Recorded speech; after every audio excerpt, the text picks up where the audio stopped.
شروع کریں گے؟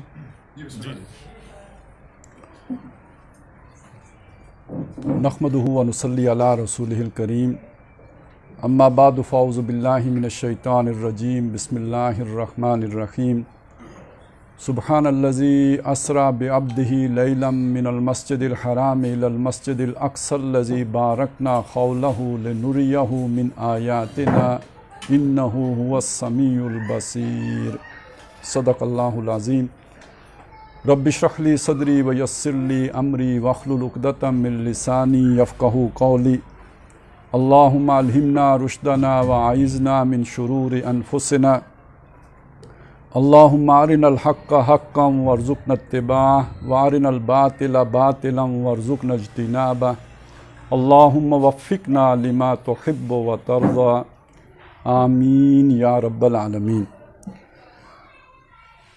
حضرات محترم، یہاں ہماری جو معمول کی نشست ہوتی ہے اس میں ہم علامہ اقبال کی مشہور نظم ابلیس کی مجلس شورا کا مطالعہ کر رہے تھے رمضان سے پہلے۔ پھر درمیان میں رمضان کی مصروفیات کی وجہ سے وہ جو ہے تعطل کا شکار ہو گیا، اور آج ہم ایک خصوصی پروگرام یہاں پہ کر رہے ہیں، اور یہ جو ایشو کھڑا ہوا ہے فلسطین کا، اس کے حوالے سے اسی موضوع پر، یعنی قبلہ اول اور ہماری ذمہ داری کے موضوع پر گفتگو کرنی ہے۔ یہ جو ابھی مسئلہ بنا ہے یہ آج کا مسئلہ نہیں ہے۔ مجھے یاد ہے میں بہت چھوٹا تھا، میرے جو مسجد کی چیزیں مجھے یاد ہیں، جو بچپن میں نماز پڑھنے جاتے تھے جمعہ کی، تو اس کے بعد جو دعا ہوتی تھی اس کی جو باتیں یاد ہیں، تو اس میں دو ملک ہیں یا دو خطے ہیں کہ وہ جو بھی خطیب ہوتے تھے یا دعا ہوتی تھی اس میں ذکر آتا تھا کہ یا اللہ فلسطین کے مسلمان، اور کوئی ایریٹیریا شاید افریقہ کا کوئی ملک ہے، وہ تو مسئلہ بھی مجھے نہیں یاد رہا کہ مسئلہ کیا تھا، لیکن وہ فلسطین کے ساتھ وہ ایریٹیریا کا مسئلہ بھی جڑا ہوا تھا۔ تو ان دو خطوں کے مسلمانوں کے لیے دعا مانگی جاتی تھی۔ تو یہ کوئی نیا مسئلہ نہیں ہے، یہ اصل میں ایک اعتبار سے دیکھیں تو ایک صدی کا مسئلہ ہے، ایک اور اعتبار سے دیکھیں تو کم از کم 70 سال کا مسئلہ ہے، اور ایک تیسری اعتبار سے دیکھیں تو یہ کوئی نصف صدی کا مسئلہ ہے، 50 سال کا مسئلہ ہے۔ اور یہ تھوڑی سی بات آپ کے سامنے میں نے اس لیے رکھی ہے کہ جس شدت کے ساتھ اس موقع پر لوگوں کا اس کی طرف رجحان ہوا ہے اور لوگوں نے اس مسئلے کی اہمیت کو محسوس کیا ہے، میں نے اپنی جو بھی میری ایک 50 سال کی جو بھی، ویسے تو میری عمر 57-58 سال ہو گئی ہے، تو اگر میں اس دعا کے ساتھ اسے جوڑوں تو 5-7 سال کا تو ہوں گا جب میں نے وہ مولوی صاحب کو دعا سنی ہوگی۔ تو میں نے 50 سالوں میں عوام کے اندر اس مسئلے کے ساتھ اتنی شدید وابستگی یا اتنا شدید تعلق اس سے پہلے نہیں دیکھا۔ بڑا سمجھانا پڑتا تھا، میں اپنی تحریکی زندگی کی بھی بات کروں تو بہت زور دے کر سمجھانا پڑتا تھا کہ یہ ایشو کیا ہے۔ اب اس کا سبب کیا ہے؟ کوئی نہ کوئی ظاہری سبب بھی ہوگا، اور اس میں یقیناً اس میں سوشل میڈیا کا بڑا دخل ہے، لیکن یہ کہ میں اسے ایک اور طریقے سے دیکھ رہا ہوں کہ کون سی چیز کب اثر کرتی ہے، یہ اللہ تعالیٰ کا ایک خصوصی اذن کا معاملہ ہے، اللہ کا خصوصی جو ہے اس کے ساتھ کوئی حکمت وابستہ ہوتی ہے۔ ایک چیز ہمارے سامنے ہو رہی ہوتی ہے، اس کی طرف ہمارا التفات نہیں ہوتا، اور اچانک اتنی بڑی تعداد میں التفات ہو جانا، اتنی بڑی شدت کے ساتھ التفات ہو جانا، یہ اللہ تعالیٰ کے کسی خاص حکمت، کسی خاص منصوبے کا معاملہ ہے۔ اور یہ التفات صرف مسلمانوں کے اندر نہیں ہوا ہے، یعنی میرا تاثر یہ ہے کہ اس موقع پہ اسرائیل اپنے اگلے پلان کی پوری تیاری کر چکا تھا، جس میں مسجد اقصیٰ کا انہدام بھی شامل ہے، اور فلسطینیوں کی صفائی، ایتھنک کلینزنگ، یہ الفاظ استعمال بھی ہوتے رہے ہیں، اور یہ ان کے منصوبے کا حصہ بھی ہے کہ اگر سارے فلسطینی ختم ہو جاتے ہیں تو اسرائیل کو اس سے کوئی غرض نہیں ہے، اور حکمرانوں کو ان چیزوں سے غرض ہوتی بھی نہیں۔ اسرائیل تو خیر وہ تو ویسے بھی یہودی ہیں، اور قرآن مجید ان کے بارے میں یہ کہتا ہے کہ لیس علینا فی الامیین سبیل، یہ جو امی لوگ ہیں ان کے بارے میں ہم سے نہیں پوچھا جائے گا۔ نحن ابناء اللہ، ہم اللہ کے بیٹے ہیں، اللہ کی بیٹوں کی مانند ہیں، واحباہ، بلکہ بیٹوں سے بڑھ کے بھی ہیں۔ ایک جگہ پہ یہ بات آ گئی، ان کا یہ دعویٰ ہے، وہ یہ سمجھتے ہیں، اور دوسری جگہ پہ باقی لوگوں کے بارے میں تصور یہ آ گیا، یہ امیین ہیں، اور امیین قرآن کا لفظ ہے، ان کا اپنا اس میں جو لفظ استعمال ہوا ہے وہ یہ ہے کہ we are the chosen people of the lord and others are gentile. تو میرے گھر میں بکری ہے یا کوئی بھینس ہے یا کوئی بیل ہے، وہ میں نے کسائی کے حوالے کر دیا، مجھ سے کون پوچھے گا؟ تو لیسا علینا فی الامیین سبیل، اللہ ہم سے نہیں پوچھے گا کہ ان کے ساتھ آپ نے کیا کیا. تو اگر آپ نے کوئی لاکھوں لوگ مار دیے تو اللہ نے آپ سے نہیں پوچھنا کہ کیوں مارے ہیں. یہ آپ کی بکریاں تھیں، آپ نے ذبح کر دی، اوکے، آپ کا حق تھا کیونکہ آپ چوزن لوگ ہو. یہ ان کی سوچ ہے. لہٰذا ایتھنک کلینزنگ ان کے لیے کرنا تو کوئی مشکل بات ہی نہیں. یہاں جو چوزن نہیں ہیں انہوں نے بھی کہا تھا کہ ہمیں تو زمین چاہیے، بنگالی نہیں چاہیے. یہ ہماری اپنی دعویٰ ہے. تو لہٰذا حکمران کی ایک سوچ ہوتی ہے، اس کا دیکھنے کا ایک انداز ہوتا ہے. جن کے پاس اتھارٹی ہوتی ہے وہ اسی طرح دیکھا کرتے ہیں. تو اس سے اس بات کو سمجھ لیجئے کہ ان کا منصوبہ تو اصلاً یہ تھا، اور انہوں نے اگر پیچھے قدم اٹھایا ہے، آپ ذرا اس اندازہ اس سے لگائیں نا کہ ہمارے اعتبار سے اگر دیکھیں تو فلسطینی مظلوم بھی ہیں، ابھی شہید بھی ہوئے ہیں، ان کی عمارتیں بھی گری ہیں. اس کے مقابلے میں اسرائیل کا کوئی اتنا بڑا نقصان نہیں ہوا. لیکن اس معاہدے پہ فلسطینی جشن کیوں منا رہے ہیں؟ فلسطینی اتنے خوش کیوں ہیں؟ تو وہ جانتے ہیں کہ ان کے عزائم کیا تھے، وہ سمجھتے ہیں کہ ان کے مقاصد کیا تھے، اور ان کی سمجھ کے مطابق اسرائیل کو ناکامی ہوئی ہے. ہم اپنے تجزیے میں دیکھیں گے تو اسرائیل کو ناکامی نہیں ہوئی، لیکن جو چیز فلسطینیوں کی سمجھ میں آ رہی ہے اس میں انہیں اپنی فتح نظر آ رہی ہے اور اسرائیل کی ناکامی نظر آ رہی ہے. میں شکست نہیں کہہ رہا، میں یہ کہہ رہا ہوں کہ جو ان کے اہداف تھے وہ حاصل کرنے میں ناکام ہوئے. تو اس اعتبار سے اسے میں جو آپ کے سامنے رکھنا چاہ رہا ہوں کہ وہ اس معنی میں رکھنا چاہ رہا ہوں کہ اللہ تعالیٰ نے یہودیوں کی ایک اور چال کو ناکام بنایا ہے. یریدون لیطفئوا نور اللہ بافواہہم، آگے ان کے منصوبے کیا تھے ہم نہیں جانتے، کچھ اندازہ ہے لیکن عام لوگ نہیں جانتے. اور یہ کہ وہ اس سے کوئی بڑا جو ہے نا وہ چال چل رہے تھے، لیکن یہ کہ وَمَكَرُوا وَمَكَرَ اللَّهُ وَاللَّهُ خَيْرُ الْمَاكِرِينَ، اور اللہ نے اپنی تدبیر کی. اور اب آپ یہ یہاں پہ دیکھیے کہ کون سی طاقت استعمال ہوئی ہے. کوئی مسلمان حکمران اس کے اندر آپ نے کوئی ایسی جرت، ایسی بہادری، ایسی کرج دیکھی ہو کہ جس سے اسرائیل پچھلے قدم پہ گیا ہو؟ دنیا کی کوئی طاقت، اس کا کوئی روب دبدبا، اس کی کوئی جو دھمکی جس نے اسرائیل کو بیک فٹ پہ لے کے گیا ہو، ایسا آپ کو کچھ نظر نہیں آئے گا. یہ صرف رائے عامہ ہے، عالمی رائے عامہ ہے، اور یہ عامہ ہے، خاصہ نہیں ہے. عام لوگوں پر جس چیز نے اثر کیا ہے وہ فلسطینیوں کی مظلومیت ہے، اور صرف مظلومیت نہیں، وہ فلسطینیوں کی بہادری ہے. دو چیزوں کو جمع کریں، ایک بہادری اور دوسرا مظلومیت. اور اس بہادری کو اگر آپ نے سمجھنا ہو تو صرف دو واقعات سے سمجھ لیں. موت ایک ایسی شے ہے کہ جو ہر جاندار کو غیر شعوری طور پر دفاع پہ مجبور کر دیتی ہے. یعنی ہم تو انسان ہیں، ہمارے فیصلے تو شعوری ہوتے ہیں. کتا بلی بھی ہے، ان کے فیصلے تو شعوری نہیں ہوتے، لیکن ان کی جان پر جب آئے گی تو وہ جس طرح بھی ریئیکٹ کریں، بھاگ کے فلائٹ کریں یا یہ کہ پڑ جائیں، دو میں سے ایک صورت لازمی ہوگی. اسی لیے کہتے ہیں نا بلی بھی جب گر جائے تو وہ بھی حملہ کر دیتی ہے. اور موت شہی ایسی ہے. اور انسان کا معاملہ بھی یہ ہے کہ وہ بھی بھاگ جاتا ہے، وہ تو نہیں کھڑا رہے گا. موت کے سامنے کون کھڑا ہو سکتا ہے؟ لیکن یہ کہ آپ سے میں کہتا ہوں وہ دو منظر نگاہوں میں کے سامنے لائیں.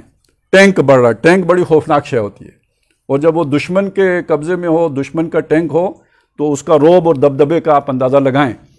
ٹینک آگے آ رہا ہے اور ایک چھوٹا سا بچہ ہاتھ میں پتھر اٹھا کے ٹینک کے مقابلے میں سینہ تان کے کھڑا ہو جاتا ہے. یہ فلموں میں نظر آنے والی چیز ہے، حقیقت میں یہ شے اتنی آسان نہیں ہے. بچہ تو اس کے پاس سے موٹر سائیکل گزر جائے تو وہ ڈر جاتا ہے، اس کے سامنے اس بلی اگر دوڑ کے گزرے تو وہ بچہ جو ہے گھبرا جاتا ہے.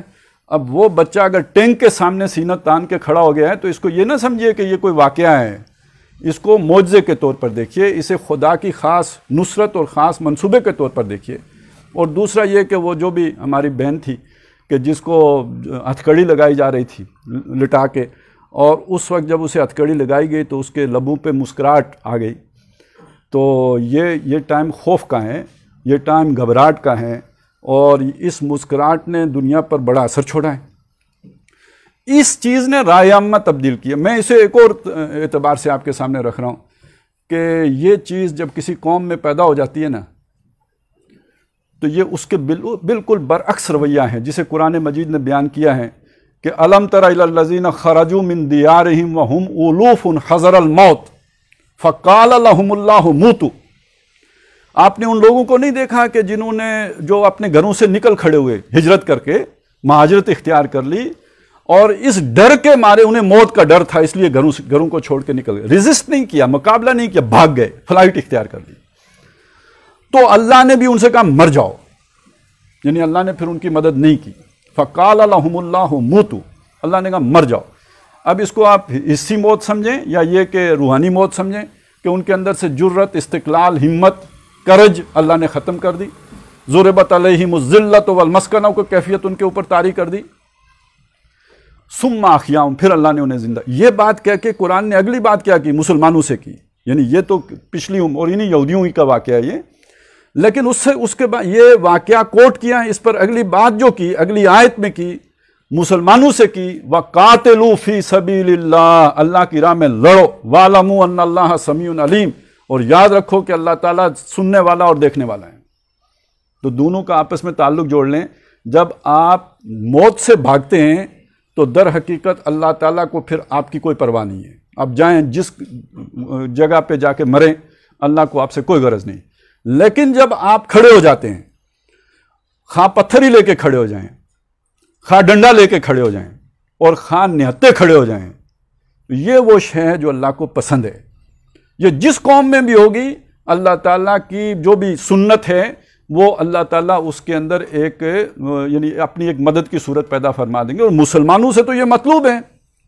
تو جب یہ مرحلہ آ جائے تو بہرحال تمنا یہ کرنی چاہیے کہ موت بے غیرتی کی موت نہ آئے, موت بزدلی کی موت نہ آئے, موت جو ہے نا وہ اس طرح کی بے حیائی کی موت نہ آئے. موت پھر جرت کی آئے, دلیری کی آئے, بے شک نہتائی ہو, ریزسٹ کرتے ہوئے آئے, مزاحمت کرتے ہوئے آئے. اللہ کی مدد اور نصرت اسی میں ہے. یہ میں نے پہلی بات تو میں چاہتا ہوں کہ یہ سبق ہم سیکھ لیں اس پورے واقعے سے, اور پہلی یعنی یہ بنیادی بات ہے, یہ سبق ہے, میں نے سب سے پہلے آپ کے سامنے رکھ دیا.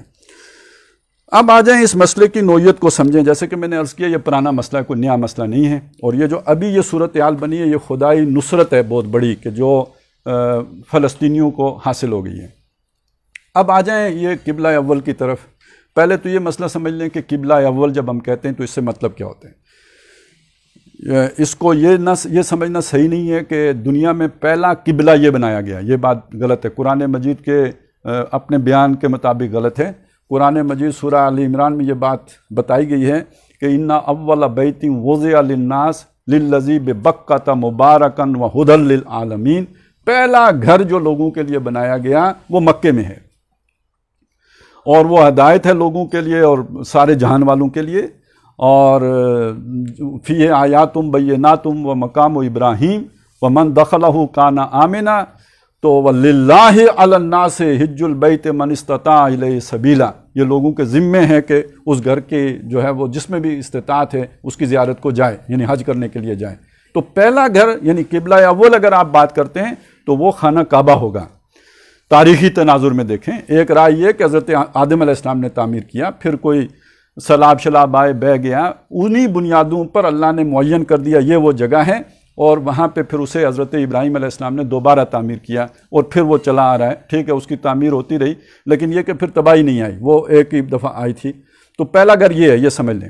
اور قرآن مجید نے یہ ایک ہی مقام نہیں اور بھی جگہوں پہ بتایا کہ جب تحویل قبلہ ہوا ہے, یعنی حضور صلی اللہ علیہ وسلم کو جب بیت المقدس سے رخ پھیر کر خانہ کعبہ کی طرف کرنے کا حکم دیا گیا تو اس کے ساتھ یہ بات بتائی گئی کہ اہل کتاب کو یہ بات معلوم ہے. ان الذین اوتوا الکتاب لیعلمون انہ الحق من ربہم, وہ جانتے ہیں کہ یہ آپ کے رب کی طرف سے برحق بات ہے. تو یعنی یہ یہودیوں کو بھی معلوم ہے, یہ عیسائیوں کو بھی معلوم ہے کہ قبلہ اول جو ہے وہ در حقیقت خانہ کعبہ ہے. تو یہ پہلے ہمیں یہ چیز کلیئر ہو جانی چاہیے. ہم اسے کس معنی میں قبلہ اول کہتے ہیں, وہ معنی کیا ہیں؟ وہ معنی یہ ہیں کہ جب نبی صلی اللہ علیہ وسلم مدینہ تشریف لے گئے تو آپ اصل میں دونوں قبلوں کے درمیان آ گئے. اس سے پہلے تو آپ استقبال قبلہ تعین کرتے تھے, دونوں قبلوں کو بیک وقت سامنے رکھتے تھے. اب یہ شے ممکن نہیں رہی. تو یہاں جب تک موسیٰ علیہ السلام کی شریعت کا کوئی حکم قرآن کینسل نہ کر دے تو عمل درآمد موسیٰ علیہ السلام کی شریعت پر ہوگا. تو اب نبی صلی اللہ علیہ وسلم نے موسیٰ علیہ السلام کی شریعت کے مطابق بیت المقدس کی طرف رخ کر کے نماز پڑھنی شروع کی. 16-17 مہینے ادھر ہی رخ کر کے نماز پڑھتے رہے، اور پھر اللہ تعالیٰ نے حکم دیا کہ اب آپ اپنا رخ انور پھیر لیجئے اس قبلے کی طرف جو آپ کو پسند ہے. قد نرا تقلب وجهك في السماء فلنولینک قبلۃ ترضاها فول وجهك شطر المسجد الحرام. اس معنی میں ہم کہتے ہیں کہ مدینے آنے کے بعد 16-17 مہینے پہلا قبلہ جو ہمارا رہا ہے وہ رہا ہے، یعنی جب دو قبلوں میں سے ایک کا انتخاب کرنا پڑ گیا تو نبی صلی اللہ علیہ وسلم نے بیت المقدس کا انتخاب کیا. اس معنی میں وہ قبلہ اول ہے. اس معنی میں نہیں ہے کہ وہ نو انسانی کے لیے ہمیشہ سے پہلا قبلہ وہ رہا ہے، نہیں، بلکہ یہ کہ اس معنی میں کہ اس امت کا پہلا قبلہ وہ بنایا گیا اور پھر اللہ نے جو ہے وہ خانہ کعبہ کی طرف رخ موڑا ہے. تیسری بات کی طرف آئیں، وہ یہ ہے کہ ایک مغالطہ یہ بھی ہے کہ بھئی ہمارا قبلہ تو خانہ کعبہ ہو گیا، مکے میں جو گھر ہے اللہ کا، تو یہ تو اللہ تعالیٰ نے یہودیوں کو الاٹ کیا تھا، ہے بھی ان کا. اور اس سے اگلی بات یہ ہے کہ قرآن مجید سورہ مائدہ میں یہ ذکر ہے کہ اللہ تعالیٰ نے وہ زمین آپ کے لیے لکھ دی ہے کہ وہ ارض مقدس جو اللہ نے آپ کے لیے لکھ دی ہے اس میں داخل ہو جائیں. تو اس چیز کو سمجھ لیں، قرآن مجید اسے ارض مقدس بھی کہتا ہے اور ارض مبارکہ بھی کہتا ہے. جیسے ابھی میں نے آیت آپ کے سامنے پڑھی تو اس میں یہ ہے کہ اللہ تعالیٰ پاک ہے وہ ذات جو آپ کو لے گئی راتوں رات مسجد حرام سے مسجد اقصیٰ، الذی بارکنا حولہ، جس کے ماحول کو ہم نے مبارک بنایا، بابرکت بنایا. اسی طرح جو ذکر آتا ہے قوم سبا کا، اس میں بھی آتا ہے کہ ان کے اور اس سرزمین جس کو ہم نے بابرکت بنایا ہے اس کے رستے ہم نے ان کے لیے آسان کر دیے تھے. تو ایک سے زائد مقامات پر قرآن مجید نے اسے ارض مقدس بھی قرار دیا ہے، ارض مبارکہ بھی قرار دیا ہے.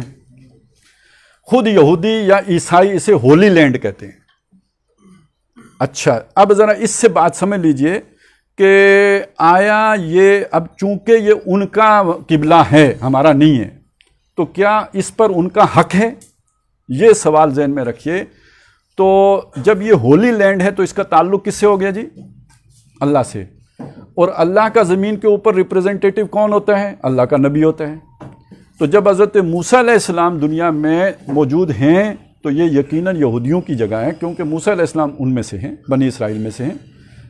موسیٰ علیہ السلام سے لے کے عیسیٰ علیہ السلام تک یہ انہی کی جگہ ہے، کیونکہ عیسیٰ علیہ السلام ان میں سے ہیں. عیسیٰ علیہ السلام سے لے کے محمد الرسول اللہ تک بھی انہی کی ہے، کیونکہ ابھی عیسیٰ علیہ السلام کا دور ہی چل رہا ہے. لیکن جب محمد الرسول اللہ کی بعثت ہوئی ہے، بعثت کس نے کی ہے؟ حضور کو کس نے اپوائنٹ کیا ہے؟ میں معمور کا لفظ جان بوجھ کے نہیں استعمال کر رہا، ایک ہی معنی ہے اپوائنٹمنٹ. حضور کی اپوائنٹمنٹ کس نے کی ہے؟ جس کی وہ سرزمین ہے. تو کس چیز پر کی ہے؟ آج سے اللہ کے ریپریزنٹیٹیو زمین کے اوپر محمد رسول اللہ ہیں. اپوائنٹمنٹ کا مطلب کیا؟ یہ تین چیزیں آپ نبی کے لیے استعمال کرتے ہیں. ایک یہ کہ معمور من اللہ ہے، اللہ کی طرف سے معمور ہوا ہے. دوسری بات آپ کہتے ہیں کہ یہ معصوم عن الخطا ہے، اس سے غلطی نہیں ہوتی، اللہ نے پروٹیکشن دی ہوئی ہے.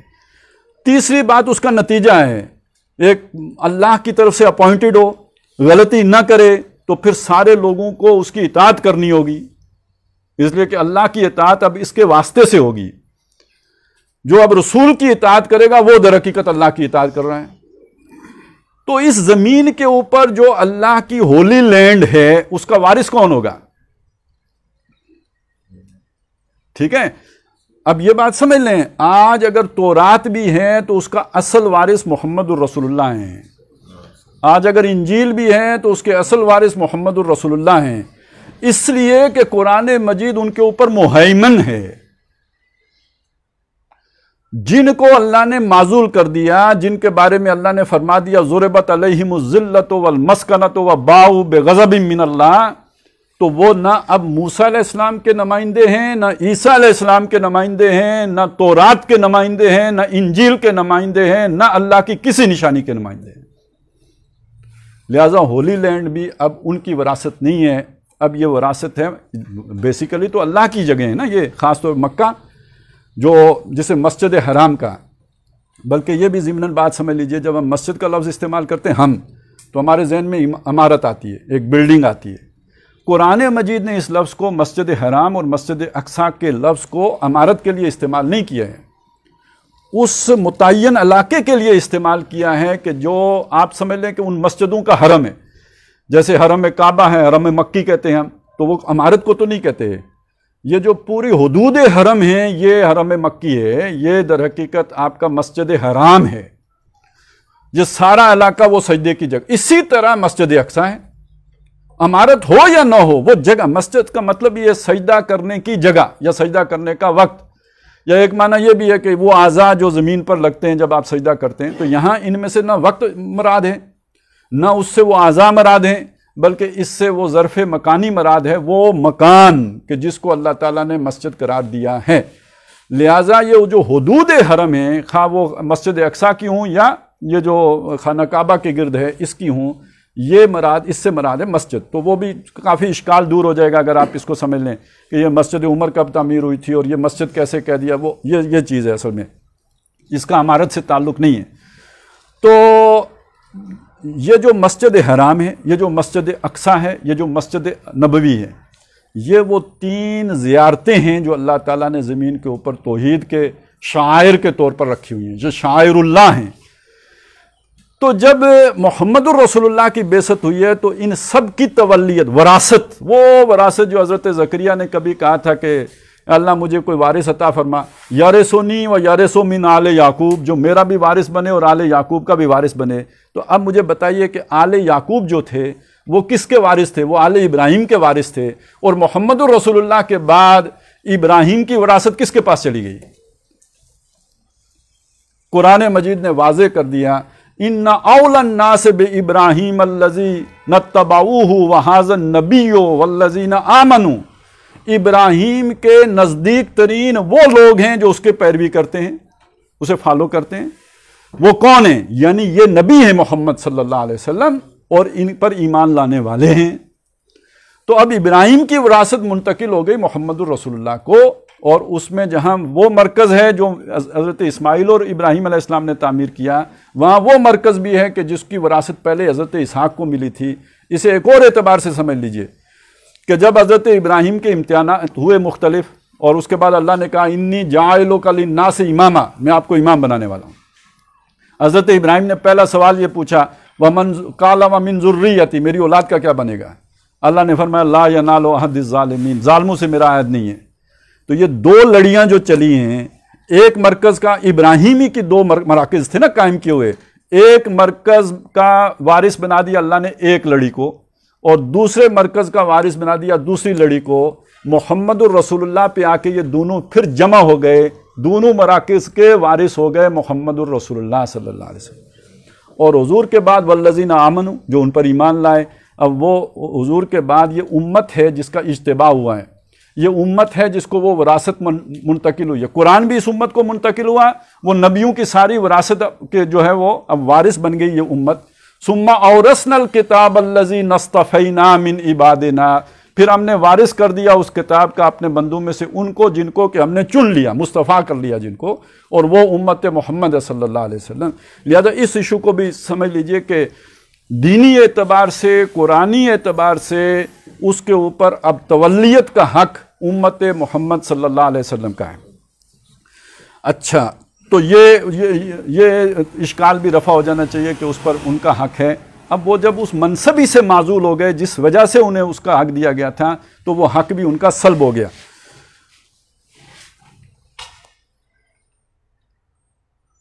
اچھا، اب آگے آئیں کہ یہ جو اس کے جو ایک پس منظر ہے وہ کیا ہے، ذرا اس اعتبار سے بھی چیز کو دیکھ لیں کہ دیکھیں اللہ تعالیٰ کی یہ جو سنت ہے نا، میں نے کہا تھا کہ یہ جو حق دیا جاتا ہے وراثت کا، تو اس کے کچھ تقاضے بھی ہوتے ہیں جو نبھانے پڑتے ہیں، تب وہ حق برقرار رہتا ہے، نہیں تو سلب ہو جاتا ہے۔ اب میں اس کے دلائل آپ کے سامنے رکھتا ہوں۔ پہلی بات یہ ہے کہ یہاں پہ جو ویسے تو یہ ابراہیم علیہ السلام نے کوئی جھونپڑی ٹائپ کوئی چھوٹا موٹا کوئی گھر بنا دیا ہوگا، لیکن اس کو ایک عالی شان عمارت کی صورت دی ہے، جس کو اب باقاعدہ آپ کہتے ہیں معبد، عبادت کی جگہ، اور یہ کہ ہیکل یعنی عالی شان مسجد، قرآن مجید نے اسے مسجد کہا ہے۔ تو یعنی اس عمارت کو بھی جو حضرت سلیمان علیہ السلام نے تعمیر کیا، اس کو بھی مسجد کہا ہے قرآن مجید نے۔ سورہ بنی اسرائیل میں پہلے رکوع میں ہی آ جاتا ہے، ابھی میں آیت بھی سنا دیتا ہوں آپ کو۔ تو وہ جو مسجد سلیمان ہے یا ہیکل سلیمانی ہے، قرآن کی زبان میں مسجد سلیمان اور ان کے اپنے قول جو ہے وہ ہیکل سلیمانی، اس کی تعمیر تقریباً آج سے 3000 سال 950 قبل مسیح میں ہوئی ہے۔ تو یہ عالی شان عمارت تب تعمیر ہوئی، اور یہ مسکن مرکز تھا بنی اسرائیل کا، اس میں کوئی شبہ نہیں، کوئی شک نہیں۔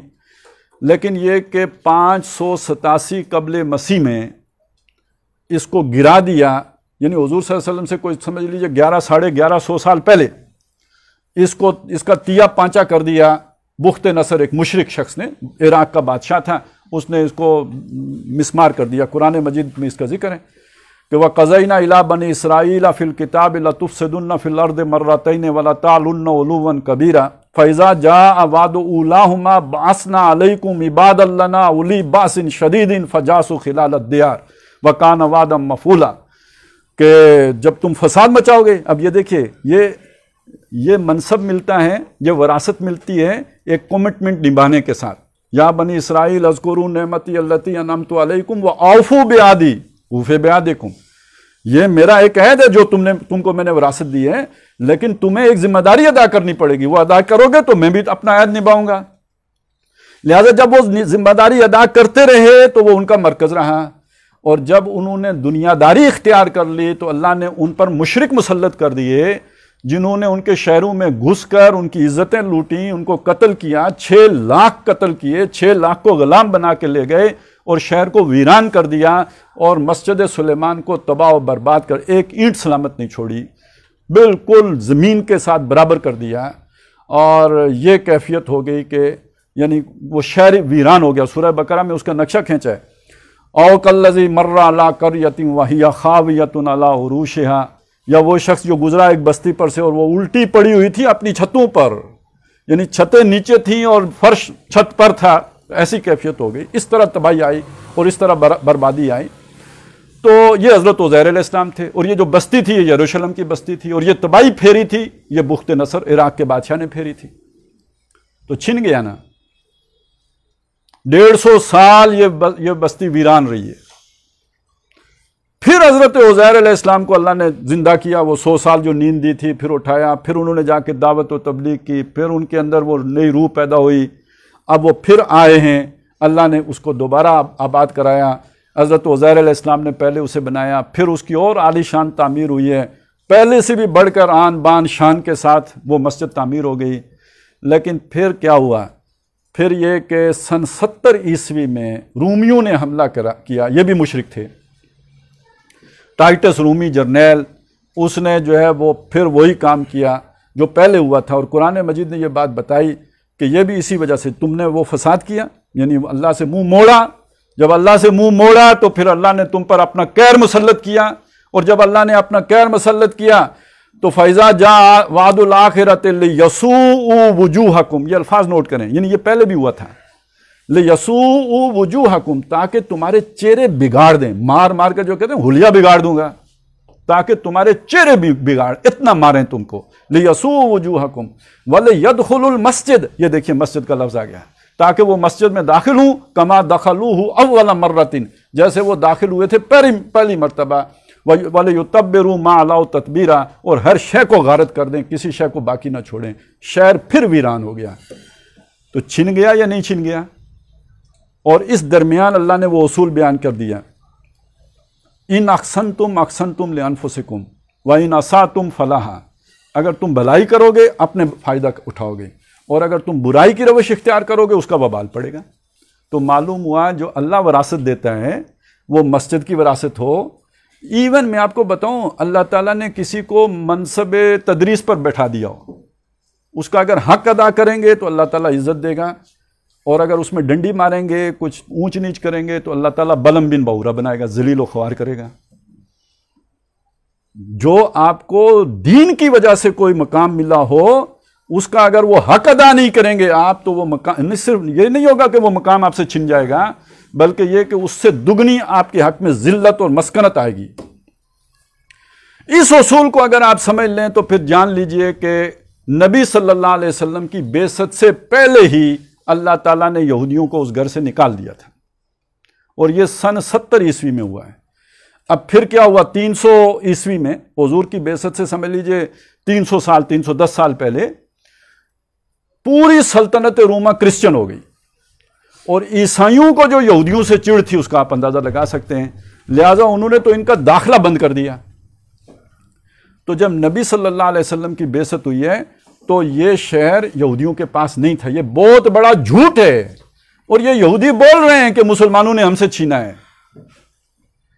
بابا ہمارے تو نبی صلی اللہ علیہ وسلم کی پیدائش سے بھی 500 سال پہلے تم سے چھن گیا تھا، تم اپنے ڈایاسپورا میں تھے، ہم نے نہیں چھینا، تم سے رومیوں نے چھینا، اور رومی پھر عیسائی ہو گئے، اور ہم نے عیسائیوں سے لیا۔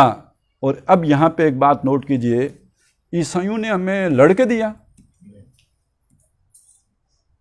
ہم نے فوج کشی ضرور کی، ہم نے ان کا محاصرہ ضرور کر لیا، لیکن انہوں نے کہا بھائی اپنا ذرا خلیفہ صاحب تو بلاؤ،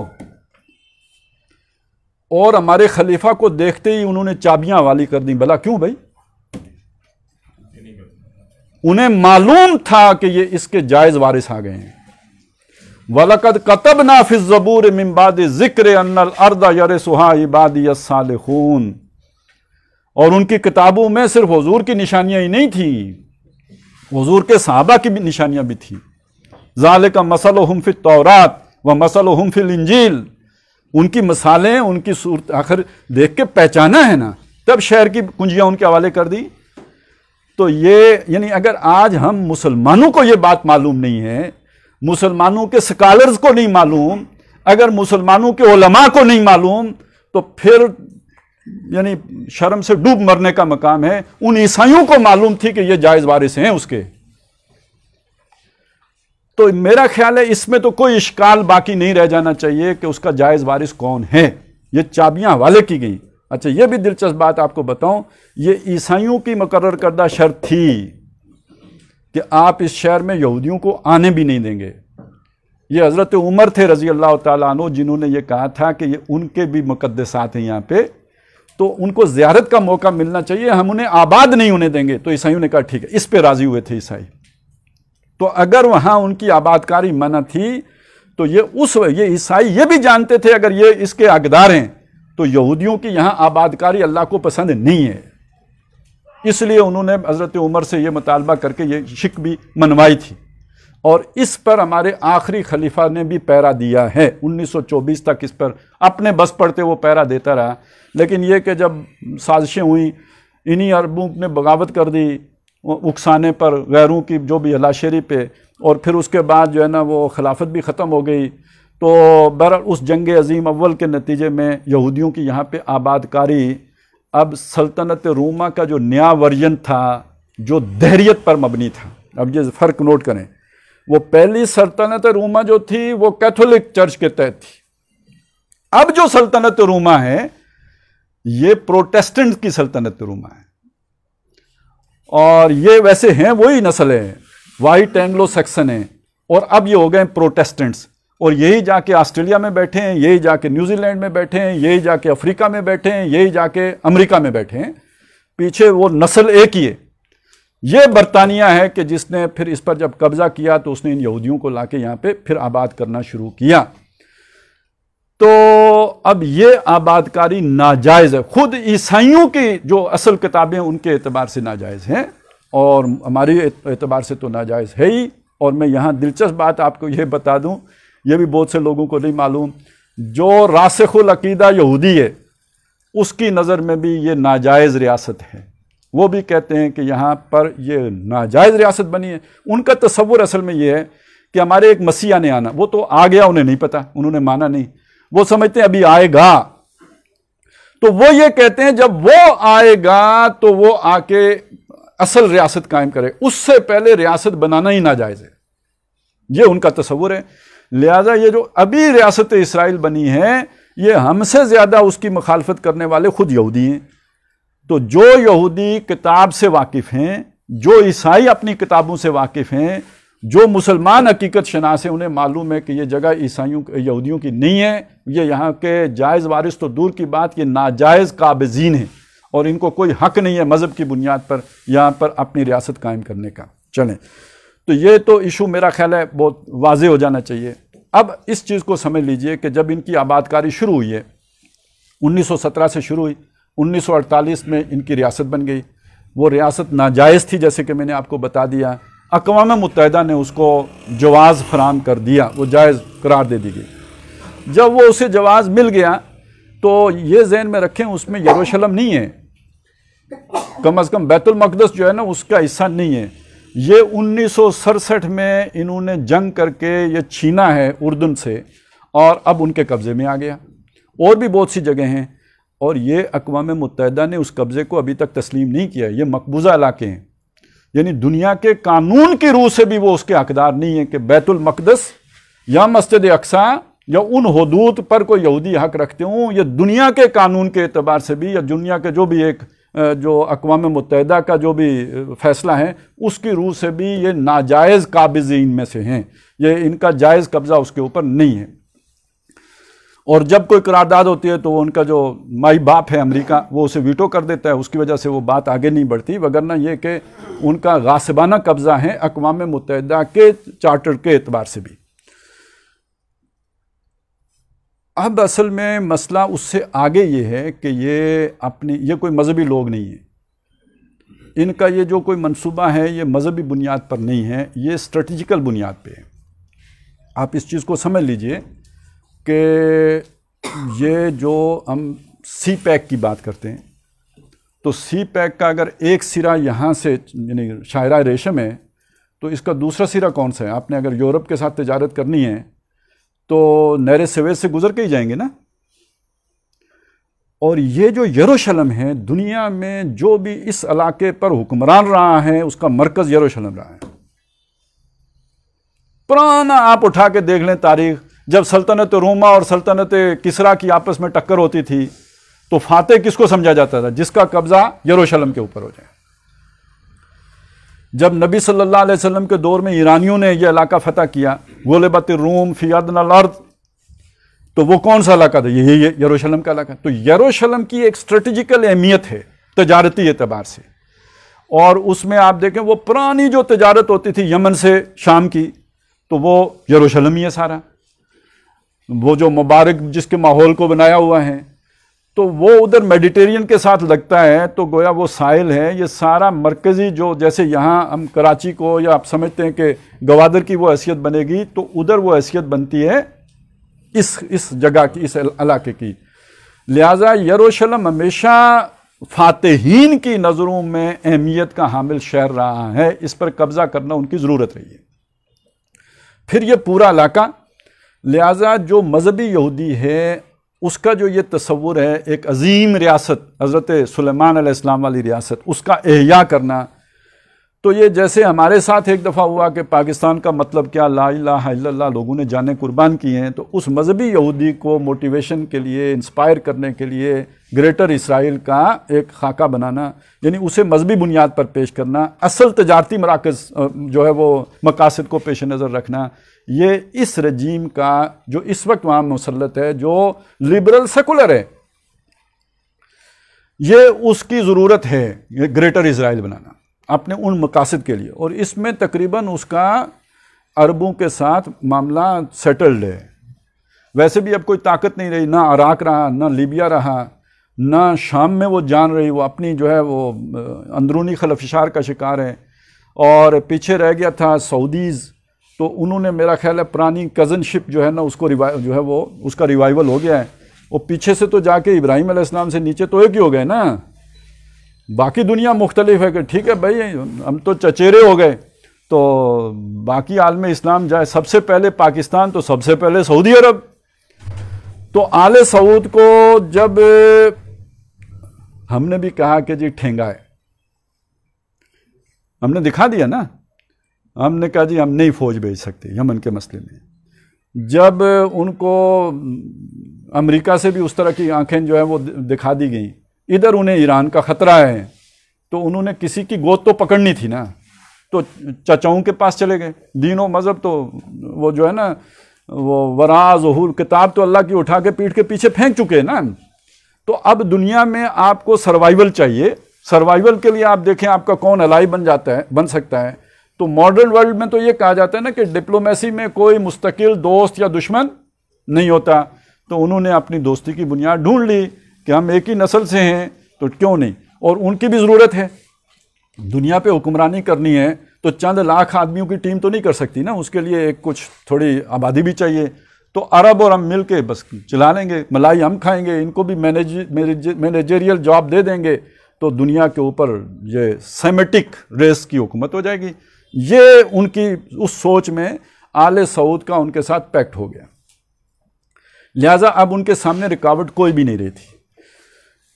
محسوس ایسا ہوتا ہے کہ شاید یہ جو کورونا کی وبا ہے، اس میں جو لاک ڈاؤن ہے، یہ اس پلان کا حصہ تھا کہ جس کے تحت لوگوں کو گھروں میں بند کر کے، اور اس کے بعد یہ ہے کہ اگر یہ کام کر لیا جائے گا تو بسہولت انجام پا جائے گا، اور خطرہ جو تھا وہ مسلمان عوام سے تھا، ان کو وہ لاک ڈاؤن اور حکمران اور جو بھی ہے آپ کو معلوم ہے جو اس طرح وقت کی صورتحال تھی۔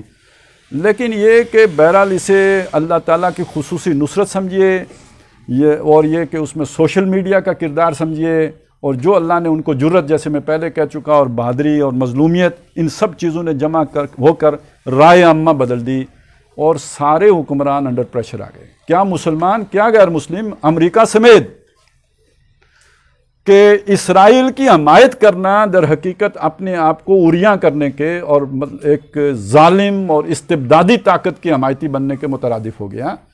لہٰذا اس مجبوری میں اسرائیل کو ایک صلح کرنی پڑی اور جنگ بندی کا اعلان کرنا پڑا۔ یہ بالکل ویسی ناکامی ہے جیسی ناکامی کا منہ ابو سفیان کو دیکھنا پڑا تھا غزوہ احزاب میں۔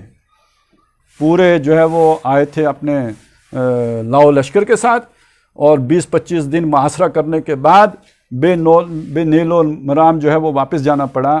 ایسی ہی سچویشن ہے جس سے دوچار ہونا پڑا اسرائیل کو، جو میں نے شروع میں بات کی تھی، اس چیز کی خوشی ہے جو منا رہے ہیں فلسطینی، ہمیں وہ چیز سمجھ میں نہیں آئی۔ آیا یہ مسئلہ ختم ہو گیا؟ نہیں، یہ ختم نہیں ہو گیا۔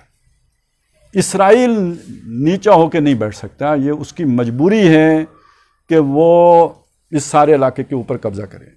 دوسری بات، فلسطینیوں کی یہ مجبوری ہے کہ وہ اس میں مزاحمت کریں، اور یہ بات بالکل غلط ہے۔ دیکھیے، میں نے ہمیشہ دہشت گردی کی بڑی مخالفت کی ہے۔ میں نے کہا یار یہ لوگوں کو مرواتے ہیں جو لوگ جو ہے نا اس طرح کی دہشت گردانہ کارروائیاں کرتے ہیں، لیکن دیکھیے ایک بات سمجھ لیجئے، فلسطین کا مسئلہ بالکل مختلف ہے۔ اگر وہ کچھ نہیں بھی کریں گے تو مارے جائیں گے، نہیں بھی مارے جائیں گے تو نکالے ضرور جائیں گے۔ ان کے لیے تو یہ یوں سمجھیے مرنا تو ہے ہی ہے، تو کیوں نہ ایک ایسی موت مرا جائے کہ مار کے مرا جائے۔ چلیں کچھ نہ، وہ جو کہا نا کہ چیخے ہے درد دل برباد کچھ تو ہو، تو اب یہ ہے نا کوئی نالا ہاں ہو فریاد کچھ تو ہو، چیخے ہے درد دل برباد کچھ تو ہو، تو کچھ تو کر کے مرے نا، خامخواہ لیٹے لیٹے مر جائیں۔ وہ جیسے تاتاری مارا کرتے تھے کہ جی میری تلوار گھر ہے، ذرا تم ادھر لائن میں کھڑے رہو، میں گھر سے تلوار لاؤں گا اور تم جو ہے وہ برائلر مرغی کی طرح گردن پیش کرنا، ہم تمہیں ماریں گے۔ تو اس طرح مرنے سے بہتر ہے کہ کچھ ناخن کے نشان چہرے پہ چھوڑ کے مرے نا۔ یہ ہے جس پہ آئے ہوئے ہیں، تو فلسطینیوں کو اس پر بالکل دوش نہ دیں۔ وہ یہ بھی نہ کرتے تو کوئی ان کی بچت پھر بھی نہیں تھی، کوئی امن کی بات نہیں ہے۔ یہ جو چیز ہوتی ہے، یہ تو ساری باتیں ہوتی ہیں وہاں پہ جہاں پہ آپ کی اپنی آرمی ہو، اپنی پولیس ہو، وہ معاملہ ایک بالکل مختلف ہوتا ہے۔ جہاں یہودیوں جیسی جو ہے وہ جو ایتھنک کلینزنگ پہ تلے ہوئے ہوں، وہاں اس کے علاوہ آپ کے پاس کوئی چارہ نہیں ہوتا جو انہوں نے کیا ہے۔ تو بھئی کچھ تو چلیں، دو چار کو تو مار کے مرو، اور بہرحال اس کا نتیجہ آپ کے سامنے آ گیا ہے۔ اب آگے یعنی پیچھے ہٹنا اب فلسطینیوں کے لیے بھی ممکن نہیں ہے۔ مسلمان حکمرانوں نے خواہ پریشر میں کیا یا جس طرح بھی کیا، میرے سمجھ میں، اور یہ میں آپ کو بتا دیتا ہوں، آپ کو پتہ ہے کہ مجھے جو ہے نا ہمیشہ گلا رہا ہے حکمرانوں سے، لیکن اس موقع پہ میں آپ کو بتا دیتا ہوں کہ جس طرح کی لوگ باتیں کر رہے ہیں، اس میں سے کسی بات کا کوئی امکان نہیں تھا۔ بالکل زمین پہ اتر کے سوچئے، کسی شام کے لیے جا کے مقابلہ کرنا ممکن نہیں ہے، نہ سعودی عرب کے لیے ممکن ہے کہ وہ وہاں پہ اپنی فوجیں بھیج سکے۔ جو لوگ پاکستان سے کہتے ہیں فوجیں بھیجیں، یار خدا کے لیے سوچو کدھر سے بھیجیں؟ ہم تو بنگلہ دیش نہیں بھیج سکے بھائی، اپنا ملک تھا. یہ میں بزدلی کی بات نہیں کرتا ہوں, یہ ریئلٹی ہے نا. آپ کیسے بھیجیں گے؟ آپ کو ایران الاؤ کرے گا کہ آپ کی فوجیں وہاں سے گزر کے جائیں؟ کدھر سے بھیجیں گے؟ اور آپ کیپیبل ہیں اتنی لمبی کمیونیکیشن لائن رکھنے کی؟ آپ میں کیپیبلٹی ہے؟ پاکستان جو کر سکتا ہے وہ صرف ایک کام ہے, یعنی جب کر سکے وہ ایک کام ہے. پاکستان وہاں فضائی حملہ کرنے کی پوزیشن میں بھی نہیں ہے. زمینی حملہ تو بہت دور کی بات ہے. زمینی حملہ کرنے کے لیے آپ کو بڑی سٹرانگ نیوی چاہیے. دوسرے ملک, امریکہ جب آتا ہے کسی جگہ, افغانستان آتا ہے, اس میں سارا جو اس میں حصہ ہوتا ہے وہ تو نیوی کا ہوتا ہے یا ایئر فورس کا ہوتا ہے. نہ آپ کی ایئر فورس اتنی سٹرانگ ہے, نہ آپ کی نیوی اتنی سٹرانگ ہے کہ وہ جا کے, پاکستان کی فوج اپنا دفاع کرنے کے لیے بنائی گئی ہے. یہ کشمیر کے معاملے میں آگے بڑھے, ہم اس کا مطالبہ کر سکتے ہیں اور وہ کر سکتی ہے, اس کی کیپیبل ہے. لیکن یہ کہ یہ چلی جائے فلسطین, یہ نان سینس بات ہے, یہ جا ہی نہیں سکتی. اور آگے اسرائیل ہے, وہ تماشا دیکھے گا کہ جناب مرغا آ رہا ہے مجھے ٹکر مارنے کے لیے, اور جب میری حدود میں داخل ہوگا تو میں بھی جو ہے وہ اسے چھڑی ماروں گا. یہ تو نپ دا ایول ان دا بڈ کا اصول ہے. تو یہ کسی طرح نہ فیزیبل ہے, نہ یہ کسی طرح ممکن ہے, نہ اس کی کوئی جو ہے نا وہ بنیاد بنتی ہے. پاکستان صرف ایک کام کر سکتا ہے جب کرے, وہ جو ہمارے پاس شرلیاں ہیں. لیکن یہ ذہن میں رکھیں کہ وہ کرنے کے بعد پھر یہ خودکش حملہ ہے, کیونکہ ہر ملک جو ہے پھر اسرائیل, آپ یہ نہ سمجھیں کہ اسرائیل کوئی جو چھوٹا سا, ٹھیک ہے چھوٹا ہے, لیکن ٹیکنالوجی کے اعتبار سے وہ فار بیٹر ہے. اور کیا کچھ ہے آپ کو پتہ بھی نہیں ہوگا, کیونکہ وہ تو امریکہ سے بھی آگے ہے. تو اس اعتبار سے یہ بات سمجھ لیجئے کہ ہر ملک کے پاس سیکنڈ سٹرائک کا کیپیبلٹی ہوتی ہے نا. آپ کر لیں گے, ٹھیک ہے وہ مٹ جائیں گے, لیکن انہوں نے سیکنڈ سٹرائک کرنی ہے تو پھر ایک قومی فیصلہ کریں, ریفرنڈم کرا لیں, کولیکٹیو خودکش دھماکہ. لیکن نہیں, مطلب چیزوں کو دیکھیے, سوچئے کہ بھئی ایک کام ہو سکتا ہے تو مطالبہ کیجئے, ایک ہو ہی نہیں سکتا تو امکان بات ہے. جو چیز ہو سکتی ہے وہ بہترین سفارتکاری ہے, اور دیر سے صحیح, لیکن یہ کہ کافی مطلب کم از کم ایک اطمینان کی بات ضرور ہے کہ پاکستان نے اس معاملے میں وہ والی بے غیرتی نہیں کیا جو اس سے پہلے کرتا رہا ہے, اور بہت اچھا کیا ہے. اس سے بہتر ہو سکتا ہے, یہ نہیں کہ نہیں ہو سکتا. دنیا میں جو بھی ہماری حکومتیں ہیں مسلمانوں کی, ان میں کسی میں بھی یہ جان نہیں ہے کہ وہ اسرائیل کے مقابلے میں کھڑا ہو. اور یہ ابھی کبھی ہوا تو یہ ایران وغیرہ کرے گا, مجھے اس کا اندازہ ہے وہ, لیکن وہ ہمارے لیے کوئی اچھی بات نہیں ہوگی, وہ تو جب ہوگا تو دیکھیں گے آپ. لیکن جو شے پاکستان یا کسی بھی ہمدرد ملک کے لیے ممکن ہے وہ یہ ہے کہ اس وقت آپ ایک تو سفارتی سطح پہ ان کی جو بھی مدد کر سکتے ہیں وہ کریں, اور بڑی فعال قسم کی سفارتکاری کی جا سکتی ہے. اس کے لیے اس کے اوپر پورا جو ہے محنت کی جانی چاہیے. اور دوسری جو چیز ہے وہ یہ ہے کہ ہم اپنے قومی ریاستی وسائل کو استعمال کر کے جو بھی ان کی مظلومیت ہے اس کو جتنا اشکارا کر سکیں, اتنا فلسطینیوں کے حق میں بہتر ہوگا. میں ایک چیز آپ کے سامنے رکھوں, چلیں برطانوی حکمران تو قرضوں میں جکڑ لیے یہودیوں نے, فرنگ کی رگے جہاں پنجہ یہود میں ہے. یہ یورپ کی پوری آبادی کو یہودیوں نے کیسا اپنے ہمنوا بنا لیا, ہمدرد کیسے بنا لیا. انہوں نے ایک کام کیا کہ جو جرمنی میں ان کے ساتھ ہوا تھا ہٹلر کے ہاتھوں, اس کو انہوں نے بڑھا چڑھا کے, اس کو 100 گنا کر کے انہوں نے لوگوں کو دکھایا اپنی مظلومیت کہ ہمارے ساتھ یہ ہوا ہے. آج تک وہ فلمیں جو ہے نا دیکھ کے تو مسلمان کے دل میں بھی ہمدردی پیدا ہو جائے گی. تو جب ریاست کھڑا ہو کے کوئی کام کرے گی تو وہ اگر ان کی آج فلسطینیوں کی مظلومیت دنیا کے سامنے آپ رکھیں, یہ سب سے بڑا کام ہوگا جو آپ اگر کریں ریاست کی سطح پہ, تو یہ اسرائیل کو بیک فٹ پہ لے کے جا سکتا ہے. یعنی ایک طرف وہ سفارتکاری ہو اور جارحانہ سفارتکاری ہو, اور دوسری طرف یہ والا کام ہو. یہ بہت بڑی مدد ہے جو آپ فلسطینیوں کے کریں گے. اب امت مسلمہ کے اندر ایک تقسیم کا معاملہ ہے, اس کو سمجھ لیں. ایک تقسیم تو 58 ملکوں کی ہے, اور یہ سب سے بڑی تقسیم تفرقے کے اعتبار سے, یہ بڑے فرقے ہیں 58, اور انہوں نے ہی وہ اتحاد پارا کیا ہوا ہے جس کی وجہ سے یہ کچھ بھی نہیں ہو سکتا.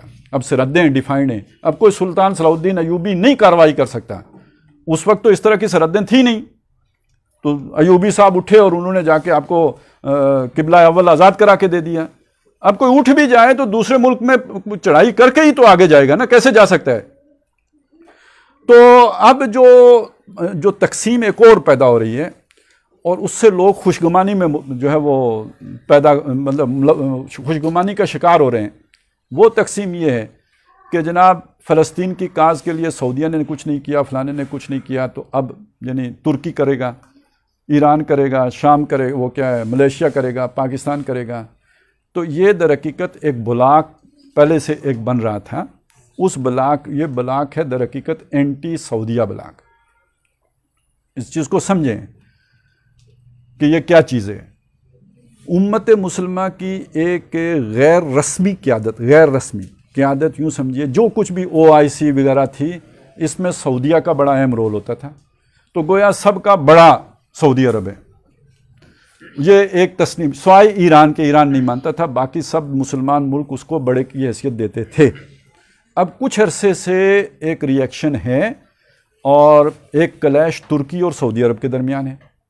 وہ کوئی خلافت عثمانیہ کی بحالی کی باتیں بھی ہیں، اور اس کے ساتھ ساتھ یعنی اس بات پر سعودیز بڑے ناراض ہیں ترکوں کے ساتھ. اس میں جا کے ہمارے خان صاحب نے بھی ترکی کے ساتھ اپنے بیل جوڑنے کی کوشش کی، اس کا ری ایکشن پھر بہت شدید آیا، آپ کو پتہ ہی ہے جو کچھ بھی ہوا. اب ہماری اسٹیبلشمنٹ جو ہے وہ تعلقات بحال کرنے کی کوشش کر رہی ہے سعودیہ کے ساتھ، اور اسی میں یہ نئی کھٹ بٹ شروع ہو گئی ہے. یہ جو اٹھک بیٹھک ہے نا، مختلف جو ہمیں انقلابی نئے پیدا ہوتے نظر آ رہے ہیں، یعنی ایک انقلابی ہوتا ہے، ایک لوٹا بھی ویسے انقلابی ہی ہوتا ہے،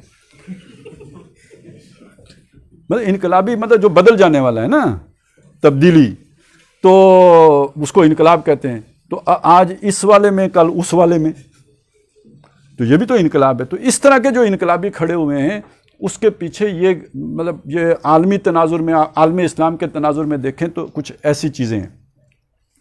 اس میں یہ سمجھ لیں کہ یہ تقسیم یہودیوں کے حق میں جا رہی ہے.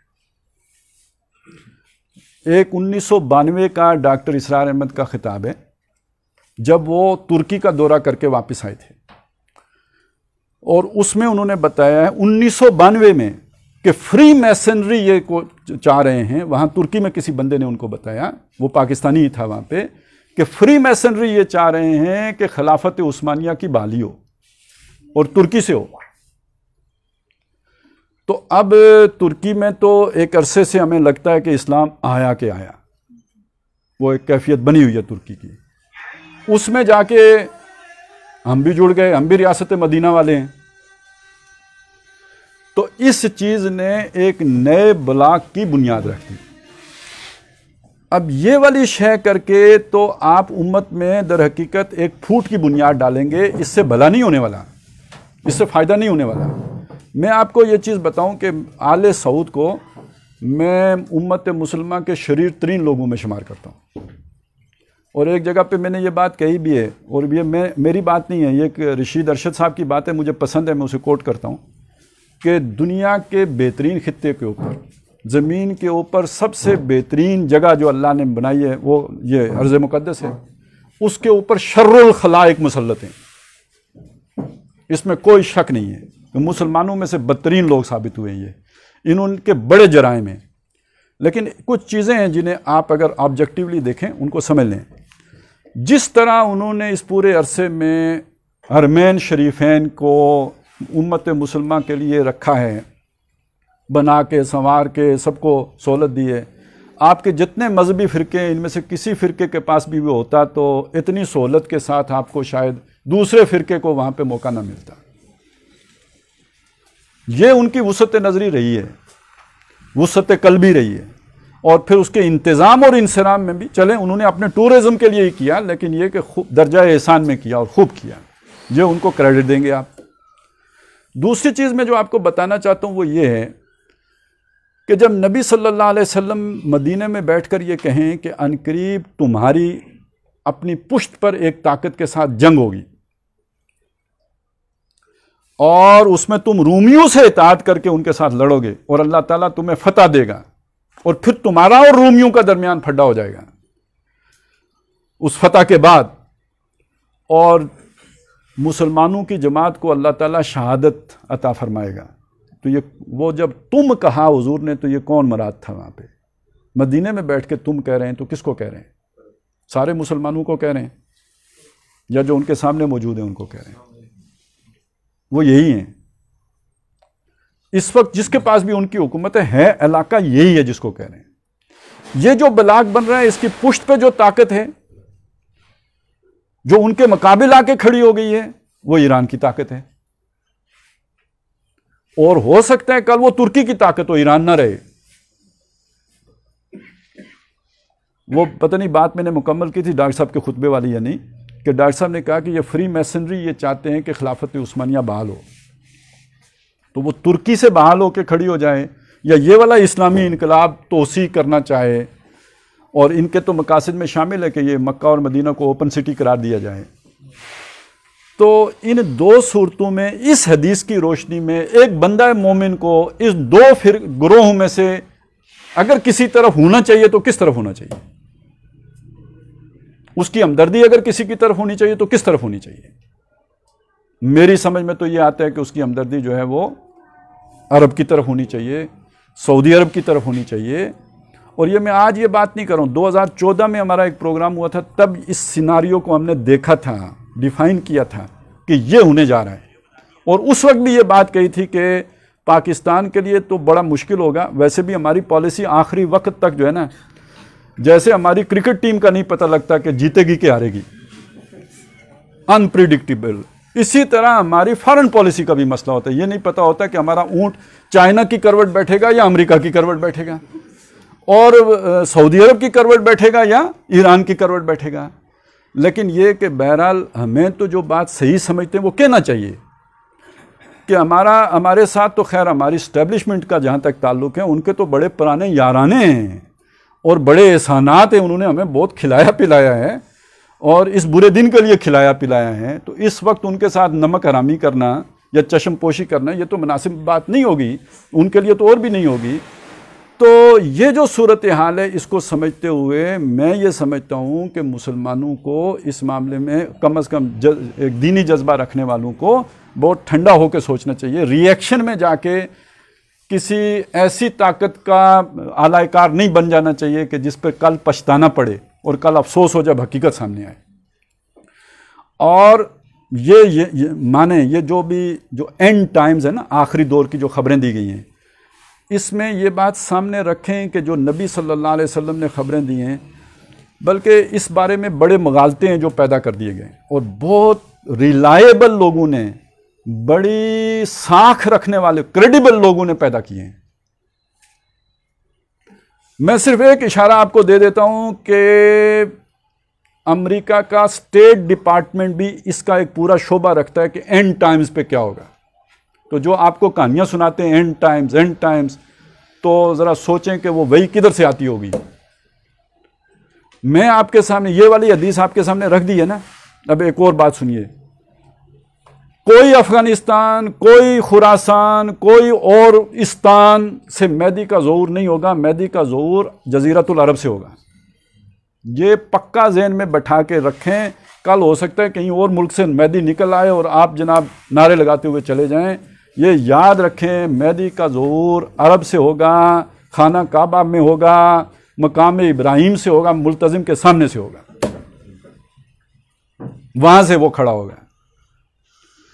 دوسری بات یہ ذہن میں رکھیں کہ یہ جو جگہ ہے یروشلم، یہ اس سارے کانفلکٹ کی جڑ اور بنیاد بنے گا. اور یہ جو جنگ ہونے جا رہی ہے یہ لدنی جنگ ہے، من لدنہ ہے. یہ ضروری نہیں کہ اسرائیلی لڑنا چاہتے ہوں، یہ ضروری نہیں کہ عرب لڑنا چاہتے ہوں، یہ ضروری نہیں کہ امریکہ کروانا چاہتا ہو، یہ اللہ کروا کے چھوڑے گا. لِيُنذِرَ بَأْسًا شَدِيدًا مِن لَدُنْهُ، یہ اللہ کی طرف سے ہوگی. جیسے علم لدنی ہوتا ہے نا، یہ جنگ لدنی ہے، اسے کوئی نہیں ٹال سکتا، یہ ہو کے رہنی ہے. اور اس کی ساری ابتدائی جو اسباب ہیں وہ عالم عربی میں جمع ہوں گے. یہ بات اب اس دور میں آ کے ہمارے بس سے باہر ہو چکی ہے کہ ہم وہ اسباب جمع کر لیں. یہ جو بات کہتے ہیں نا جی سائنس اور ٹیکنالوجی میں آگے بڑھ، بھائی وہ جس نے بڑھنا تھا بڑھ چکا، اب آپ الٹے لٹک جائیں تو اس کو نہیں پہنچ سکتے. اب آپ 50 سالوں میں جتنا بنائیں گے تو وہ 50 سالوں سے اس سے چگنے آگے جا چکے ہوں، آپ کیا کریں گے؟ پھر عجیب بات لوگ یہ کر دیتے ہیں یار فلسطینیوں نے سائنس میں ترقی نہیں کی. انہیں کون کرنے دیتا؟ انہوں نے زراعت میں کی ہے. انہیں اگلے بچے نہیں پیدا کرنے دیتے یار. آپ ٹیکنالوجی کی ترقی کراؤ گے ان سے. تو وہ 70 سال سے جبر کا شکار ہیں، ان کو اپنے گھروں میں نہیں رہنے دیا جاتا، بے دخل کر دیے گئے ہیں گھروں سے. ان کو کون سی تعلیم حاصل کرنا ان کے لیے ممکن نہیں ہے، تو ٹیکنالوجی کدھر سے حاصل کریں وہ؟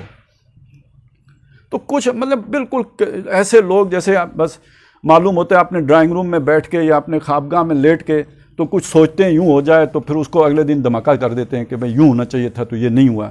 تو کچھ چیزیں ہو سکتی پاسبل ہوتی ہیں، کچھ پاسبل ہی نہیں ہیں. تو یہ فلسطینیوں کے لیے ممکن نہیں تھا. تو جو بات میں آپ سے کہہ رہا ہوں کہ عرب مجرم ضرور ہیں، عربوں نے اللہ کے دین کو پیٹھ دکھائی ہے، بہت بڑے مجرم ہیں، وہ سزا بھی پائیں گے اس کی، لیکن لیڈرشپ آپ کو عربی سے ملے گی. مہدی عربی ہوگا، پختون نہیں ہوگا، پنجابی نہیں ہوگا، کشمیری نہیں ہوگا، ایرانی نہیں ہوگا، ترکی والا نہیں ہوگا. وہ محمد الرسول اللہ صلی اللہ علیہ وسلم کی جو حضرت فاطمہ سے اولاد چلی ہے اس کا فرد ہوگا. تو اس چیز کو سامنے رکھیں. اور اس وقت دنیا میں جو مسلمان ہیں ان میں سے قابل اعتبار کوئی بھی نہیں ہے. فلسطینیوں کی حرکتیں آپ کو معلوم ہے نا، مصریوں کی بھی معلوم ہوں گے، ہمارا تو کیا کہنے.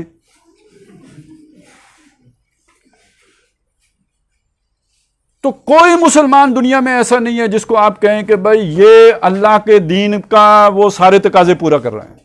تو کل اگر آپ کو فتح حاصل ہونی ہے تو انہی میں سے کوئی ٹھیک ہوگا نا. کل تک ہم فلسطینیوں کو برا کہتے تھے، آج انہوں نے جرت کا مظاہرہ کیا ہے تو ہماری آنکھ کا تارا بن گئے.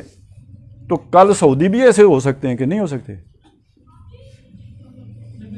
کل پاکستانی بھی ایسے ہو سکتے ہیں. لہذا یہی مسلمان بدلیں گے تو حالات بدلیں گے. اور ان کے بدلنے کا ایک طریقہ وہ تھا جس پر ہم محنت کرتے رہے کہ انہیں قرآن کی طرف بلاتے رہے تاکہ بدل جائیں. لیکن ان کے کام بہت زیادہ تھے. کسی کی دکان تھی، کسی نے بچی کے ہاتھ پیلے کرنے تھے، کسی نے نوکری کے 2 سال پورے کرنے تھے. ان کو ٹائم نہیں ملا بیچاروں کو، نہیں تو یہ پہلے بدل گئے ہوتے. اب اللہ تعالیٰ نے آپریشن کلین اپ شروع کر دیا. میں کہا جناب آپ کے پاس تو وقت نہیں ہے، میں آپ کو وقت فارغ کر کے دیتا ہوں. یہ پہلے کورونا آ گیا، وقت فارغ ہو گیا، دکان بند کرنی پڑ گئی نا، آپ کی معیشت کا جنازہ نکل گیا. اب ایک وہ ہمارا لفظ ہے کورونا، جس میں مطلب یہ ہوتا ہے کہ کسی شے کو رگڑ کے جو ہے نا اس کو وہ جیسے رندہ چلا کے نا کسی کے اکھاڑ دینا. تو اب وہ عمل کورونا شروع ہو گیا ہے. وہ یہودیوں کے ہاتھوں ہو یا عیسائیوں کے ہاتھوں ہو یا خود مسلمانوں کا آپس میں لڑ کے ہو، تو نہ آپ کے مکان بچیں گے، نہ آپ کا گھر بار بچے گا، نہ آپ کی اور دنیا بچے گی. پھر فارغ ہوں گے نا آپ. تو فارغ آپ ہی ہوں گے نا. کوئی چائنا والے تو نہیں فارغ ہوں گے، کوئی جاپانی تو نہیں فارغ ہوں، آپ ہی فارغ ہوں گے. تو جب ہم فارغ ہو جائیں گے اور اللہ کے دین کے لیے کھڑے ہو جائیں گے تو پھر اس کے بعد اگر آپ ماضی کو رہ دیں گے تو پھر تو کسی کے ساتھ بھی آپ نہیں چل سکتے. انہی برے لوگوں میں سے جو ٹھیک ہو جائیں گے انہی کے ساتھ آپ چلیں گے. خود مہدی کے بارے میں حدیث میں آتا ہے کہ اللہ تعالیٰ ایک رات میں اس کی اصلاح فرمائیں گے. تو معلوم ہوتا ہے اس سے پہلے وہ بھی پتہ نہیں کیا چیز ہوں گے. تو اگر آپ ان کی پہلے کی زندگی لے کے بیٹھ جائیں گے کہ ان کا ماضی داغدار ہے، بے داغ نہیں ہے، تو پھر تو مہدی کے اوپر بھی انگلی رکھ لیں گے آپ. تو سر اس سے پہلے اگر ہم زوال کا شکار تھے، کہر مذلت میں گرے ہوئے تھے، ذلت اور مسکنت ہمارا مقدر تھی، تو ہمارے اعمال برے تھے تو یہ تھا. اب اگر ہماری کچھ لوگوں کے اندر جرت پیدا ہو رہی ہے تو یہ اللہ تعالیٰ کی سب سے بڑی نصرت یہ ہے. تو جس کے اندر یہ پیدا ہوتی جائے اب پرانے تعصبات کو مٹا کر اس کو قبول کرتے جائے. یہی مسلمان ہوں گے جو کل بہتر ہو جائیں گے. اور نہیں ہوں گے، جو گندے ہوں گے ان کو اللہ صاف کرے گا. یہ گند صاف کرنا اللہ کا کام ہے. اور یہ گند صاف ہوگا، اور یہ اسی جنگ اور لڑائی اور اسی جو دنگل مچے گا اسی میں صاف ہوگا۔ انہوں نے اپنے پیسے پہلے ہی سوئٹزرلینڈ میں اسی لیے رکھے ہوئے ہیں کہ جب ایسا ہوگا تو ہم چلے جائیں گے، تو یہ چلے جائیں گے، آپ پاک صاف ہو جائیں گے۔ مدینے کے بارے میں بھی آتے ہیں، وہاں دجال تو نہیں داخل ہوگا، لیکن وہاں پہ بھی 3 ایسے دھماکے ضرور ہوں گے کہ وہاں سے سارے منافق نکل جائیں۔ تو ہماری صفائی کا کام اللہ تعالیٰ کر کے پھر مدد بھی فرمائے گا۔ تو یہی مسلمان ہیں جن کے ساتھ ہمارا جو ہے کل ان کے ساتھ ہی ہو کے کام کرنا ہے۔ لہٰذا ابھی یہ دیکھ لیجئے کہ ہمیں کس طرف اپنا وزن ڈالنا چاہیے، ہمارے ملک کو بھی کس طرف ڈالنا چاہیے۔ تو میری سمجھ میں تو یہی ہے کہ ابھی جو کچھ ہوا ہے بہت یعنی اچھی محنت کی گئی ہے، کم از کم فلسطین کے مسئلے پہ 2 نمبری نظر نہیں آتی، اور دوسرا یہ کہ اس کو بہتر کیا جا سکتا ہے، اور تیسرا یہ کہ مستقبل کی جو بھی ایک تقسیم ہونی ادھر ہی سے ہے، مسئلہ یہیں سے چھڑنا ہے، اور پھر آگے وہ بڑھ کے جانا ہے، یہ بڑا ایک کلیش بن جائے گا جو عرب اور عجم کی کسی طاقت کے درمیان ہوگا، اور وہ ایران بھی ہو سکتا ہے، ترکی بھی ہو سکتا ہے۔ اور اس میں میری سمجھ کے مطابق ہم مسلمانوں نے پاکستان کی ہمدردیاں اور ملک پاکستان کی ہمدردیاں سعودیز کے ساتھ ہونی چاہیے۔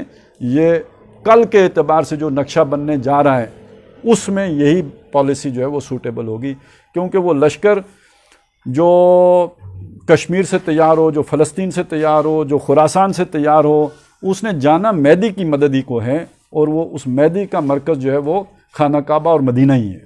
تو اللہ تعالیٰ ہمیں اس کی توفیق دے۔ آخری بات یہ عرض کر رہا ہوں جو میں نے جہاں سے شروع کی تھی، سبق کیا تھا جی اس پورے واقعے میں؟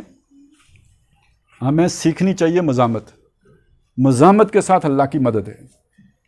اب یہ سمجھ لیں یہ وہ دور ہے، اب دور بدل رہا ہے، یعنی اللہ کی سنت بدل رہی ہے۔ ہمارا ایک غلامی کا دور تھا، غلامی کا مطلب کیا؟ میں اپنی ول سرنڈر کر دوں، میں ایک بات کو حق سمجھتا ہوں، میں کہہ نہیں سکتا، میں غلام ہوں، بے شک کہنے کو میں آزاد ملک کا شہری ہوں، لیکن جو بات میں کہنا نہیں چاہتا ہوں وہ میں نہیں کہہ سکتا، میں غلام ہوں۔ آزادی کا مطلب یہ ہے جو میرے دل میں ہے وہ میں کہہ سکوں، اور اس کے نتیجے میں گردن کٹتی ہے تو اس کی پرواہ نہ، وہ آزاد بندہ ہے۔ آج سے آزاد بن کے جینا سیکھیں، اور مزاحمت میں زندگی ہے، یہ اللہ کی سنت کو سمجھیں۔ کتب علیکم القتال ہماری خواہش نہیں تھی، یہ غیروں نے ہم پر مسلط کر دیا ہے۔ یہ عمل شروع ہو گیا، اب تھمے گا نہیں، یہ چلے گا آگے۔ وَهُوَ كُرْهٌ لَكُمْ تمہیں پسند نہیں ہے، کام تھے نا بہت۔ وَعَسَىٰ أَن تَكْرَهُوا شَيْئًا ہو سکتا ہے کوئی شے تم پسند نہ کرو، وَهُوَ خَيْرٌ لَكُمْ جبکہ وہ تمہارے لیے بہتر ہو۔ وَعَسَىٰ أَن تُحِبُّوا شَيْئًا ہو سکتا ہے تم ایک شے کو پسند کرو، امن، زندگی، وَهُوَ شَرٌّ لَكُمْ وہ تمہارے لیے بری ہو۔ وَاللَّهُ يَعْلَمُ اللہ جانتا ہے، وَأَنْتُمْ لَا تَعْلَمُونَ تم نہیں جانتے ہو۔ تو بے شک ایک آدمی مر جائے لیکن مزاحمت کرتا ہوا مرے، اللہ تعالیٰ کو یہ آزاد آدمی پسند ہے۔ اور جو غلام ہو وہ بے شک نمازیں اللہ کی پڑھتا ہو، وہ کسی اور کے خوف میں مبتلا ہے۔ بندہ مومن کو اللہ کے سوا جیسے کسی سے محبت نہیں ہونی چاہیے نا، ایسے کسی کا خوف بھی نہیں ہونا چاہیے۔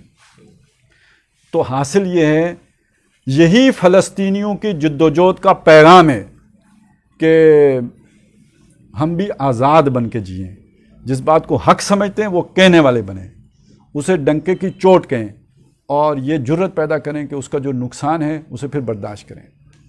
اگر اس کے نتیجے میں کوئی خفا ہو جاتا ہے تو اس کی ناراضگی برداشت کریں، اس کے نتیجے میں کوئی تھریٹ آتی ہے تو اس کو صبر کریں، نوکری چلی جاتی ہے تو جھیلیں، گھر کو آگ لگ جاتی ہے تو برداشت کریں، یہ سب اللہ کی راہ میں۔